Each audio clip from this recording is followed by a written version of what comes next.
आपस्तम्भमहर्षिणं सविनयं नत्वा तदुक्तान् श्रुतिप्रोक्तान् मानवश्रेयसे च विविधान् धर्मान् ब्रवीम्यादरात्।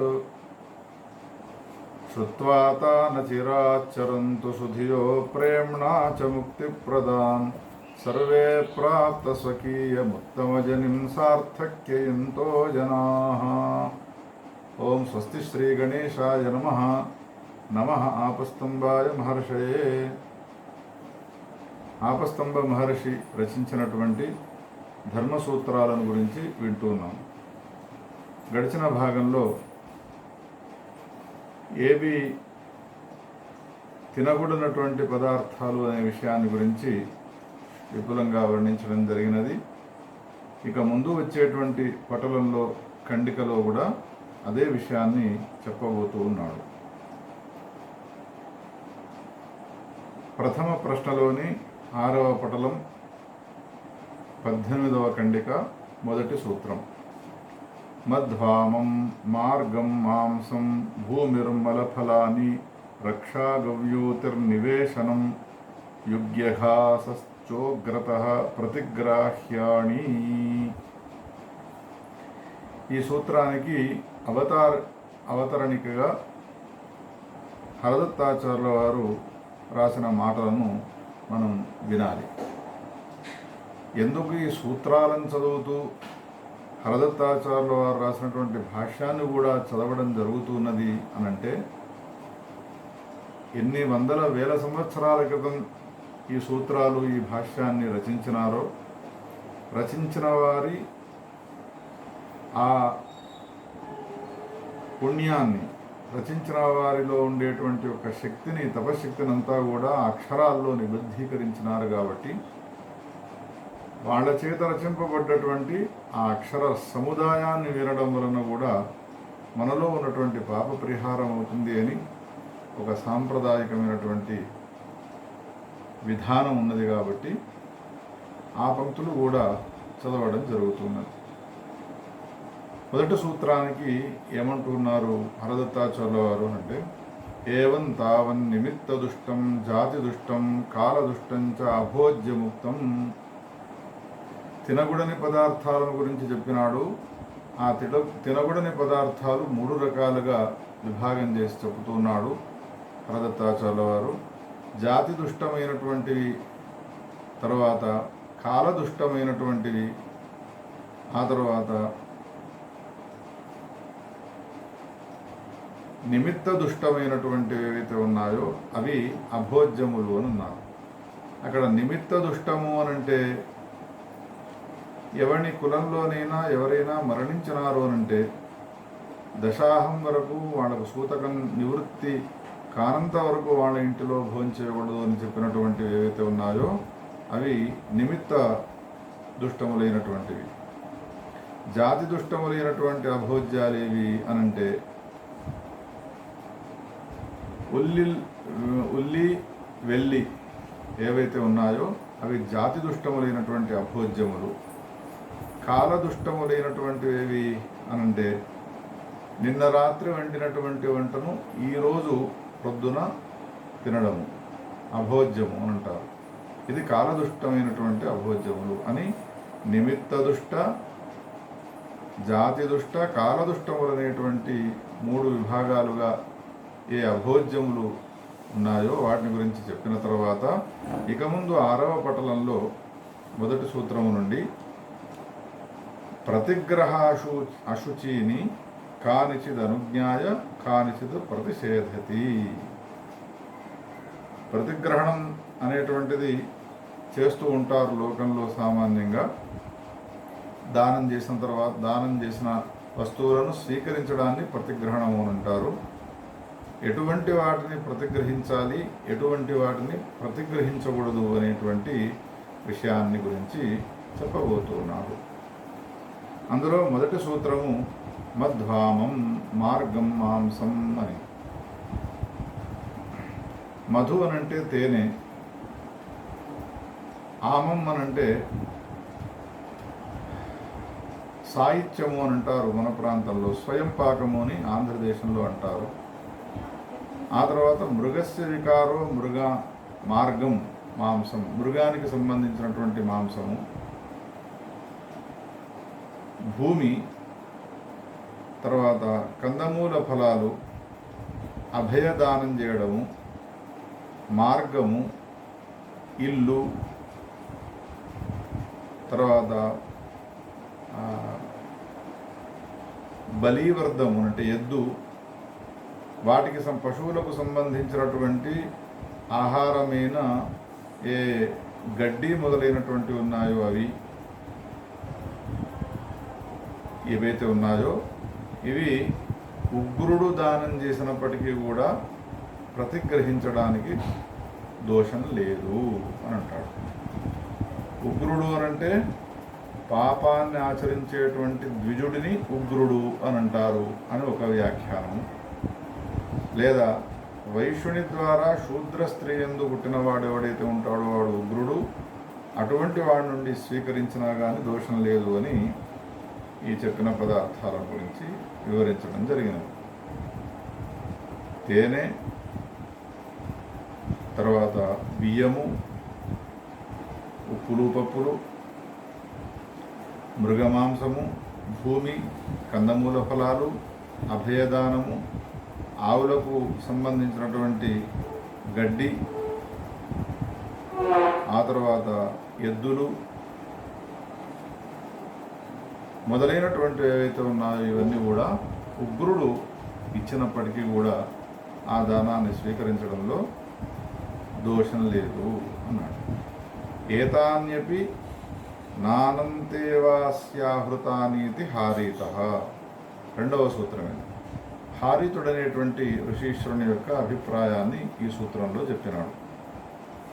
హారీతుడు ఏమంటూ ఉన్నాడు అంటే, శిష్యుని ద్వారా తీసుకువచ్చినటువంటివి ఇప్పటిదాకా చెప్పిన మొదటి సూత్రంలో చెప్పినటువంటి ఏ పదార్థాలు ఉన్నాయో ఏతాన్యపి మధ్వాదీన్యపి అంతేవాస్యాహృతాన్యేవ ప్రతిగ్రాహ్యాణి, శిష్యుడు తీసుకువచ్చినటువంటి వాటిని మాత్రమే స్వీకరించాలి. స్వయముగా ఆచార్యుడు తాను ఉగ్రుడి నుండి వీటిని స్వీకరించడానికి వీల్లేదు అని హారీతుని యొక్క అభిప్రాయము అని ఈ రెండవ సూత్రంలో చెప్పినాడు. ఆమంబా గృహీరన్ అని మూడవ సూత్రం.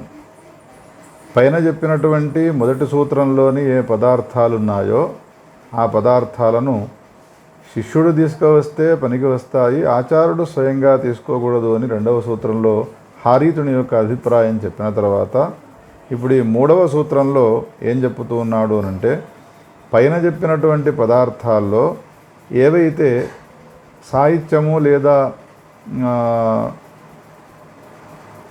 స్వయం పాకము అనే పేరుతో పిలువబడేటువంటి పదార్థాలు ఉన్నాయో వాటిని మాత్రము స్వీకరించినట్టయితే దోషం లేదు అని హారీతునికి సంబంధించినటువంటి పక్షాన్నే మూడవ సూత్రంలో, మిగతా పదార్థాలు పనికిరావు కానీ ఏవైతే ఆమద్రవ్యం ఉన్నదో దాన్ని స్వీకరించడంలో దోషం లేదు అని హారీతుని యొక్క ఇంకొక పక్షాన్ని ఈ మూడవ సూత్రంలో తెలియజేసినారు. నాలుగవ సూత్రము. కృతాన్నస్య వా విరసస్య, ఆమస్య అలాభే కృతాన్నస్యాపి విరసస్య లవణాదిరస అసంయుక్తస్య అన్నాడు. అంటే ఒకవేళ ఆమము అనంటే ఎండు పదార్థాలు ఏ సాహిత్యము లేదా స్వయంపాకం అనే పేరుతో పిలుస్తారో అది లవణాది రస అసంయుక్తస్య స్వయమంతేవాస్యాహృతం వా గృహీరన్. లవణాదులు లేకుండా ఉన్నట్టయితే స్వీకరించవచ్చును, స్వయంగా స్వీకరించవచ్చును, లేదా శిష్యుడు తీసుకువస్తే తీసుకోవడంలో దోషమేమి లేదు అనేటువంటి అభిప్రాయం కూడా ఉన్నది అని ఈ నాలుగవ సూత్రంలో చెప్పినారు. ఐదవ సూత్రము. న సుభిక్షాః స్యుః, న సుభిక్షాః స్యుః. అనంతరోక్త విధానద్వయే యద్గృహీతమన్నం తేన సుభిక్షాః సుహితాః న భవేయురేవ.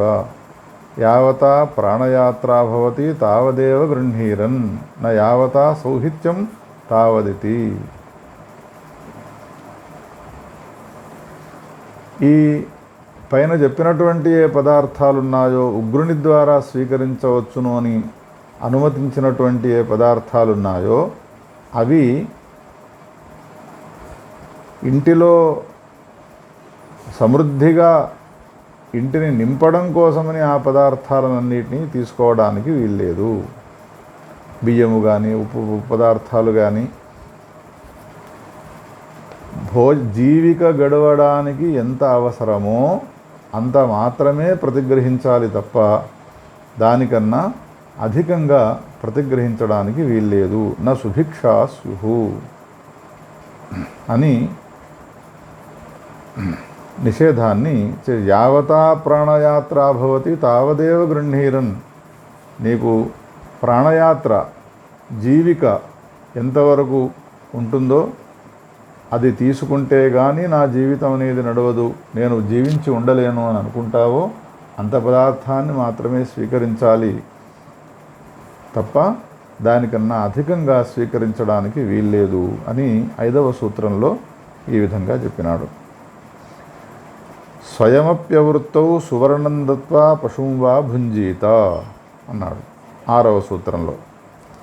యదితు దుర్భిక్షతయా ఆత్మనోపి వృత్తిర్న లభ్యతే ప్రాగేవ పోష్యవర్గస్య తదా స్వయమప్యవృత్తౌ యత్రైవ లభ్యతే తత్రైవ కృతాన్నమపి భుంజీత. దుర్భిక్షం చాలా ఏర్పడ్డది. అటువంటి సమయంలో తనకు తినడానికి తిండి కూడా లేదు, ఎన్ని రకాలైనటువంటి పనులు చేసినా కానీ అసలు ఆహారం లభించడం లేదు, రోజుల తరబడి ఉపవాసం ఉండవలసిన పరిస్థితి ఏర్పడ్డది. తనను ఆశ్రయించుకోనున్నటువంటి ఏ పిల్లలు ఉన్నారో వాళ్లకు కూడా ఆకలిని తీర్చలేకపోతూ ఉన్నటువంటి సమయంలో ఇటువంటి పరిస్థితి ఏర్పడ్డప్పుడు కృతాన్నమపి భుంజీత. ఈ చెప్పబడ్డటువంటి పదార్థాల్లోని ఏ ఒక్క వస్తువునైనా కానీ స్వీకరించి భోజనం చేయవచ్చును. కానీ సువర్ణం దత్వా సకృదేవ ఉపకృతం ఉపరిష్టాత్ సువర్ణేన స్పృష్ట్వా. సువర్ణం దత్వా పశుం వా భుంజీత అని సూత్రంలో ఉన్నది కాబట్టి సువర్ణం దత్వా అంటే బంగారముతో ఆ పదార్థాలను ముట్టుకొని ఆ పదార్థాలను స్వీకరించవచ్చును అని ఈ విధంగా ఈ సూత్రానికి అర్థాన్ని చెబుతూ ఏతేన పశుం వా దత్వా ఇత్యపి వ్యాఖ్యాతం. పశుం వా దత్వా అనేది కూడా ఈ సూత్రంలో ఉన్నది. దానికి అర్థం ఏమిటి అంటే పశురగ్ని అగ్నిః పశురాసీత్ ఇది మంత్రలింగాతు. పశువు అగ్నితో సమానమైనటువంటిది. అగ్నిః పశురాసీత్ పశురగ్ని అనేటువంటి ఏ వేదమంత్రాలు ఉన్నాయో ఇవన్నీ కూడా ఆవును సాక్షాత్ అగ్నితో సమానంగా చెప్పుతున్నాయి. గోసూక్తేన అగ్నేహే ఉపస్థాన దర్శనాచ్చ. గోసూక్తము అని ఒక సూక్తం ఉన్నది ఋగ్వేదంలో. అగ్నిని ఉపస్థానం చేసే సమయంలో ఈ గోసూక్తాన్ని పఠించి ఉపస్థానం చేస్తారు. తాత్పర్యం ఏమిటి అంటే గోవు కన్నా అగ్ని వేరు కాదు అని. అందుకని పశువును ముట్టుకొని లేదా స్వర్ణముతో ముట్టుకొని ఆ పదార్థాలను స్వీకరించవచ్చును అనేటువంటి అభ్యనుజ్ఞను చేసినాడు ఈ 6వ సూత్రంలో. నా అత్యంతమన్వవస్యేత్. జీవన వృత్తి కన్నా అధికమైనటువంటి వస్తువులను మాత్రము స్వీకరించడానికి వీల్లేదు అని ఇదివరకు చెప్పినటువంటి విషయాన్ని నా పునరత్యంతం అన్వవసేదితి ఆ విషయాన్ని చెప్పినాడు. 8వ సూత్రంలో వృత్తిం ప్రాప్య విరమేతు.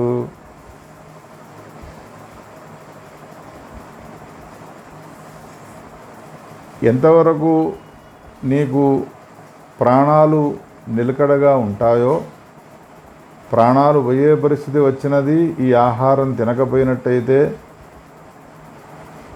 అందుకని ఉగ్రుడైనప్పటికీ కూడా వాడిచ్చినటువంటి ఆహారాన్ని నేను స్వీకరిస్తాను అని స్వీకరించి ప్రాణాలు నిలిచిన తర్వాత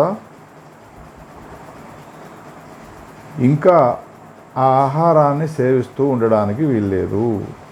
ఆ ఆహారాన్ని ప్రాణాలు నిలిచినాయి కాబట్టి ఆగిపోవాలి, ఆహారాన్ని స్వీకరించకూడదు అనే విషయాన్ని వృత్తిం ప్రాప్య విరమేత్. నీకు ప్రాణాలు నిలకడ అయిన తర్వాత దాన్ని వదిలిపెట్టాలి.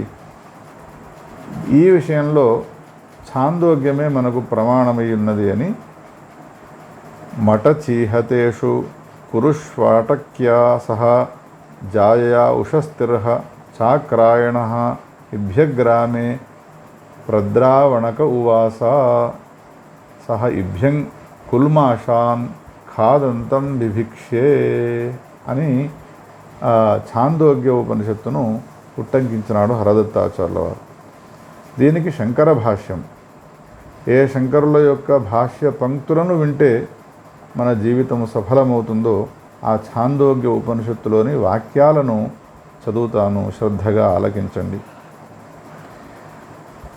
మటచీహతేషు మటత్యః అశనయః తాభిర్హతేషు నాశితేషు కురుషు సత్సు ఏష్విత్యర్థః. తతో దుర్భిక్షే జాతే ఆటిక్య అనుపజాతపయోధరాదిః త్రివ్యంజనయా జాయయా ఉషస్థిః నామతః చక్రస్యాపత్యం చాక్రాయణః ఇభః హస్తి తమర్హతీతి ఇభ్యః ఈశ్వరః హస్త్యారోహో వా. ఏనుగపైన ఎక్కినటువంటి చాక్రాయణుడు అనేటువంటి పేరు గల ఉషస్థి తన భార్యతో కూడుకున్నటువంటి వాడై తస్య గ్రామః ఇభ్యగ్రామః తస్మిన్ ప్రద్రావణకః అన్నాలాభాత్. అన్నము దొరకకుండా ఉన్నటువంటి వాడై చాలా దుఃఖాన్ని అనుభవిస్తూ ఉన్న సమయంలో అంత్యవస్థాం ప్రాప్తః ఇత్యర్థః. కుత్సితాంగతింగతః. అంత్యావస్థాం ప్రాప్తః కుత్సితాంగతింగతః అంటే చివరి దశకు చేరుకున్నాడు, ఇక ప్రాణాలు వీయేటువంటి స్థితి ఏర్పడుతున్నది. ఉవాస ఉషితవాన్ కస్యచిత్ గృహమాశ్రిత్య. ఒకని ఇండ్లను ఆశ్రయించుకొని నివాసం చేస్తూ ఉన్నాడు. సో అన్నార్థం అటన్ను ఇభ్యం కుల్మాషాన్ కుత్సితాన్మాషాన్ ఖాదంతం భక్షయంతం ఎదురుచ్ఛయా ఉపలభ్య బిభిక్షే అన్నారు. భిక్షాటన కోసమై వెళ్ళినటువంటి వాడి కుత్సితమైనటువంటి మినుములను ఒకడు తింటూ ఉండగా వాడి సమీపానికి వెళ్ళి భిక్షాటన చేసినాడు అని పైన చెప్పినటువంటి ఛాందోగ్యానికి ఇది భాష్య పంక్తులు చదవడం జరిగినది. ఏతావత ప్రాణోత్క్రాంతి అవుతూ ఉన్న సమయంలో ఉగ్రుడైనటువంటి వాడి దగ్గర నుండి కూడా స్వీకరించవచ్చును, భిక్ష గ్రహణం చేయవచ్చును, కానీ ప్రాణాలు నిలిచేంత వరకు మాత్రమే అని ఈ విషయాన్ని పదే పదే మనకు తెలియజేస్తున్నారు ఆపస్తంభుల వారు. ఛాందోగ్య శృతిని ఉట్టంకించి అందులో కూడా ఈ విషయం చెప్పబడి ఉండడం వలన ఈ విధంగా ఉగ్ర ప్రతిగ్రహణం చేయడంలో దోషం లేదు అని అభ్యనుజ్ఞను ఇచ్చినారు. ఏవం ఆపది వృత్తిముక్త్వా సుభిక్షే అనాపది వృత్తిమాహ. ఆపదలో ఈ విధమైనటువంటి వృత్తిని చెప్పి సుభిక్షం ఏర్పడ్డ తర్వాత ఆపద లేని సమయంలో ఎట్లా ఉండాలో చెబుతూ ఉన్నారు. త్రయాణాం వర్ణానాం క్షత్రియ ప్రభృతీనాం సమావృత్తేన నభోక్తవ్యం. ఎవడైతే సమావృత్తుడైనాడో స్నాతకుడై ఉన్నాడో అటువంటి వాడు బ్రాహ్మణ క్షత్రియ వర్ణాలకు సంబంధించిన క్షత్రియ వైశ్య వర్ణాలకు సంబంధించిన వారి ఇండ్లలో భోజనం చేయడానికి వీల్లేదు. త్రయాణాం వర్ణానాం క్షత్రియ ప్రభృతీనాం. క్షత్రియ వైశ్య శూద్రుల ఇండ్లలో భోజనం చేయడానికి వీల్లేదు అని చెప్పుకోవాలి. సమావృత్తో ద్విజాతి క్షత్రియాదీనాం త్రయాణాం వర్ణానాం గృహేణ భుంజీత అని నిషేధం చేసినాడు. 10వ సూత్రము ప్రకృత్యా బ్రాహ్మణస్య భోక్తవ్యం అకారణాదభోజ్యం.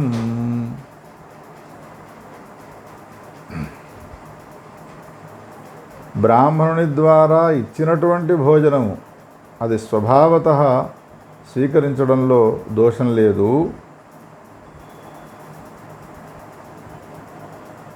ఏదైనా విశేషమైనటువంటి నిమిత్తం ఉంటే తప్ప ఆ అన్నాన్ని స్వీకరించకూడదు, బ్రాహ్మణుని యొక్క అన్నాన్ని. విశేషమైనటువంటి నిమిత్తము అంటే ఆశూచాదులు ఉన్నాయి, అటువంటి సమయంలో పనికిరాదు. ప్రకృత్యా బ్రాహ్మణస్య భోక్తవ్యం అకారణాద్ అభోజ్యం. కారణము లేకపోతే అది అభోజ్యం అవుతుంది బ్రాహ్మణుని యొక్క అన్నము అన్నాడు ఈ సూత్రంలో. కారణము లేకపోతే అభోజ్యము అంటున్నావు, కారణం ఏమిటి అని ప్రశ్న వేస్తే కారణమహ 11వ సూత్రము యత్ర ప్రాయశ్చిత్తం కర్మ ఆసేవతే ప్రాయశ్చిత్తవతి అన్నాడు 11వ సూత్రంలో. వైశ్వదేవ అగ్నిహోత్రాదులు సంధ్యావందనాదులు ఏవైతే ఉన్నాయో ఇవి నిత్యకర్మలు బ్రాహ్మణునికి. ఒకవేళ ఈ నిత్యకర్మలనన్నిటినీ వదిలిపెట్టి ప్రాయశ్చిత్తాలేవి చేసుకోకుండా కర్మానుష్ఠాన రహితుడై ఉన్నాడు అనంటే అటువంటి వాడు ఇచ్చేటువంటి అన్నం ఉన్నదో అది అభోజ్యము అన్నాడు. ప్రాణాయామ ఉపవాస విధికృచ్ఛ్రాది నకరోతి తదా ఏతస్మాత్ కారణాత్ బ్రాహ్మణస్య అన్నం అభోజ్యం. బ్రాహ్మణు యొక్క అన్నము కూడా అది అభోజ్యం అవుతుంది. ప్రాణాయామ కృచ్ఛ్రాదుల చేత ప్రాయశ్చిత్తాలు చేసుకొని కనుక ఒకవేళ నిత్యకర్మ వైశ్వదేవాదులు చేయకపోయినట్టయితే అటువంటి వాణి బ్రాహ్మణునిది అయినప్పటికీ కూడా ఆ అన్నాన్ని స్వీకరించడానికి వీల్లేదు అని ఈ 11వ సూత్రంలో నిషేధాన్ని చెప్పినాడు. చరిత నిర్వేశస్య భోక్తవ్యం. ఒకవేళ ఆ బ్రాహ్మణుడే గనక నిత్యకర్మలన్నీ ఆచరించడానికి ప్రాయశ్చిత్తాలు చేసుకొని ఉన్నాడు, అటువంటి వానికి సంబంధించినటువంటి ఏ అన్నం ఉన్నదో అది తప్పకుండా భోజనం చేయవచ్చును. తద్భోజనే న దోషః అని ఈ 12వ సూత్రంలో చెప్పి 13వ సూత్రంలో సర్వవర్ణానాం స్వధర్మే వర్తమానానాం భోక్తవ్యం శూద్రవర్జమిత్యేకే. బ్రాహ్మణ క్షత్రియ వైశ్యాదుల్లో ఎవరైతే ఉన్నారో వాళ్ళంతా కూడా ఎవరికి విధింపబడ్డటువంటి ధర్మాలను వాళ్ళు చక్కగా పరిపాలన చేస్తూ ఉన్నారు అని అన్నప్పుడు తప్పకుండా వాళ్లకు సంబంధించినటువంటి అన్నాన్ని స్వీకరించడంలో దోషం లేదు అని. అపరం కిం వదతి శూద్రవర్జమిత్యేకే. కేచన వదంతి స్వధర్మే నిరతః సన్నపి స్వకీయ ధర్మ పరిపాలనే రతః యః శూద్రః భవతి తస్మాదపి శూద్రాతు అన్నం న భోక్తవ్యం తస్య అన్నం అభోజ్యం భవతి ఇది కేచన వదంతి ఇది కేచన పక్షం సూచితవంతః ఆపస్తంభ మహర్షిణః. తస్యాపి ధర్మోపనతస్య శూద్రస్యాపి అన్నం భోక్తుం శక్యతే. శూద్రస్య అన్నం భోజ్యం యద్యసౌ ధర్మార్థముపనతః ఆశ్రితో భవతి. యది సహ ధర్మార్థం ఉపనతః ఆశ్రితో భవతి తదా తస్యాపి అన్నం భోక్తుం శక్యతే ఇది ధర్మగ్రహణాద్ అర్థార్థముపనతస్య అభోజ్యం. ఈ చెప్పినటువంటి మాటలు ఏవైతే ఉన్నాయో ఇవి ఆపత్కాలానికి సంబంధించినటువంటి విషయములుగా గుర్తించండి అని హరదత్తాచార్యుల వారు ఈ సూత్రానికి చివరిలో ఈ మాటలు రాసినారు. దీన్ని గమనించాల్సిందిగా అందరికీ సూచన. సువర్ణం దత్వా పశుం వా భుంజీత నాత్యంతమన్వవస్యేద్ వృత్తిం ప్రాప్య విరమేతు అనేటువంటి 15వ సూత్రాన్ని చెప్పినాడు. ఇది ఇదివరకు చెప్పినటువంటి సూత్రాల్లోని విషయాన్నే క్రోడీకరించి ఒకే సూత్రంలో చెప్పడం జరిగినది. బంగారాన్ని ఇచ్చి కానీ బంగారముతో ముట్టుకొని కానీ పశువును ముట్టించి కానీ ఆ పదార్థాలన్నిటిని కూడా స్వీకరించి తాను భోజనం చేయవచ్చును అని చెప్పినటువంటి మాటనే ఈ సూత్రంలో చెప్పినారు. సంఘాన్నమభోజ్యం. ఒక గణం ఉన్నది, ఒక సమూహం ఉన్నది. ఆ సమూహానికి సంబంధించినటువంటి వాళ్ళందరూ భోజనానికి రండి అని పిలిచినారు అంటే ఆ సంఘానికి సంబంధించినటువంటి భోజనాన్ని తినకూడదు, అది అభోజ్యము అన్నారు. 17వ సూత్రంలో పరికృష్టంచ. పరికృష్టంచ అనంటే ఎవరు భోజనం చేసేవాళ్ళు ఉన్నారో వాళ్ళంతా కూడా రండి అని పెద్దగా ఆహ్వానం చేస్తూ దండోరా వాయిస్తూ రండి రండి అని భోజనానికి ఆహ్వానం చేసినారు అనుకోండి, అటువంటి భోజనాన్ని కూడా తినకూడదు, అది అభోజ్యము అన్నారు. సర్వేషాం శిల్పాజీవానాం 18వ సూత్రం. ఎవరైతే చిత్ర నిర్మాణాదులు చేస్తూ ఉంటారో, శిల్పమును ఆ జీవికగా పెట్టుకొని జీవనాన్ని కొనసాగిస్తూ ఉంటారో అటువంటి వాళ్లకు సంబంధించిన అన్నాన్ని కూడా తినడానికి వీల్లేదు, అది అభోజ్యము. 19వ సూత్రంలో ఏచ శస్త్రమాజీవంతి. శస్త్రములను జీవికగా పెట్టుకొని ఎవరైతే జీవనాన్ని కొనసాగిస్తూ ఉన్నారో అటువంటి వాళ్ళ యొక్క ఆహారాన్ని కూడా స్వీకరించడానికి వీల్లేదు. 20వ సూత్రంలో ఏ చాధిం ఆజీవంతి స్వగృహే పరాన్ వాసయిత్వా తేభ్యో భృతిగ్రహణం ఆధి. ఆధి ఆధి అనంటే ఆధి వ్యాధులు అని అర్థం చెప్పుకోవడానికి వీల్లేదు. ఏచ ఆధిం అనే సూత్రంలోని ఆధి శబ్దానికి అర్థం ఏమిటి అని అంటే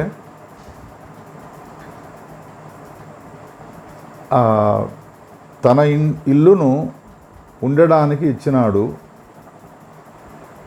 ఉన్నన్ని రోజులు ఆ ఉన్నవాడి దగ్గర నుండి ధనాన్ని స్వీకరించినాడు. ఇప్పటి భాషలో చెప్పుకోవాలంటే మన ఇల్లును కిరాయి ఇచ్చి ఆ కిరాయిలతో బ్రతికేటువంటి వాడు ఎవడైతే ఉన్నాడో అటువంటి వాని ఆహారాన్ని స్వీకరించడానికి వీల్లేదు.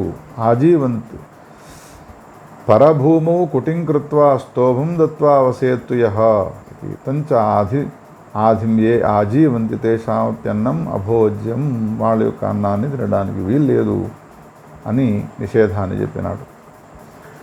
ఆ తర్వాత 21వ సూత్రంలో భిషకు. భిషకు అనంటే భైషజ్య వృత్తి. ఎవరైతే వైద్యాన్ని చేస్తారో అటువంటి వాళ్లకు సంబంధించినటువంటి అన్నాన్ని కూడా స్వీకరించడానికి వీల్లేదు. ఈ సూత్రానికి హరదత్తాచార్యుల వారు ఏమంటారు అనంటే ధర్మార్థము ఎవరైతే భిషగ్వృత్తిని చేస్తారో సర్పదష్టాదీం చికిత్సంతి తే భోజ్యాన్న ఏవ. పాము కాటు వేస్తే మందు ఇచ్చేటువంటి వాళ్ళు ఎవరైతే ఉంటారో డబ్బులు తీసుకోకుండా ధనాన్ని స్వీకరించకుండా కేవలం ధర్మముగా ఎవరైతే భైషజ్య వృత్తిని చేస్తారో అటువంటి వాళ్ళ యొక్క అన్నాన్ని స్వీకరించవచ్చును, కానీ తదితరులైనటువంటి భైషజ్యుల యొక్క ఆహారాన్ని స్వీకరించడానికి వీల్లేదు. వార్ధుషిక 22వ సూత్రం. వార్ధుషిక అంటే డబ్బుని ఇచ్చి వడ్డీతో బ్రతికేటువంటి వాడు ఎవడైతే ఉన్నాడో అటువంటి వానికి సంబంధించినటువంటి ఆహారాన్ని అన్నాన్ని కూడా స్వీకరించడానికి వీల్లేదు. దీక్షితో అక్రీతరాజక. దీక్షితో దీక్షణీయేష్ట్యా సంస్కృతః సోపి యావత్ క్రీతరాజకో నభవతి సోమక్రయం నకరోతి తావద్ అభోజ్యాన్నః. దీక్షణీయేష్టిలో వాడు సంస్కరింపబడ్డాడు, కానీ సోమరసం అనేటువంటిది ఏదైతే ఉన్నదో అది వేరే వాడు కొననంత వరకు, వీని దగ్గర ఉన్నటువంటి సోమరసాన్ని ఇతరుడు కొననంత వరకు దీక్షితుడైనటువంటి వాడి దగ్గర కూడా అన్నాన్ని తినడానికి వెళ్ళేది, అది కూడా అభోజ్యాన్నం అవుతుంది అన్నారు. అగ్నిశోమీయ సంస్థాయామేవ. అగ్నిశోమీయే పశువు సంస్థితే సమాప్త ఏవ భోక్తవ్యం. అగ్నిశోమీయం పశుమాలభేత అని చెప్పబడ్డటువంటి ఆ శృతిని అనుసరించి పశువాలంబనమయ్యేంత వరకు, పశువు యొక్క ఆలంబనమైన తరువాతనే ఆ అన్నాన్ని తినాలి తప్ప అగ్నిశోమీయే పశువు సంస్థితే సమాప్తే ఏవ భోక్తవ్యం, అంతకన్నా ముందు మాత్రము ఆ అన్నము తినడానికి వీల్లేదు, అది కూడా అభోజ్యాన్నం అవుతుంది అని చెప్పినారు. పక్షాంతరమాహ. 25వ సూత్రంలో వేరే పక్షాన్ని చెప్తున్నారు. ఏమిటి?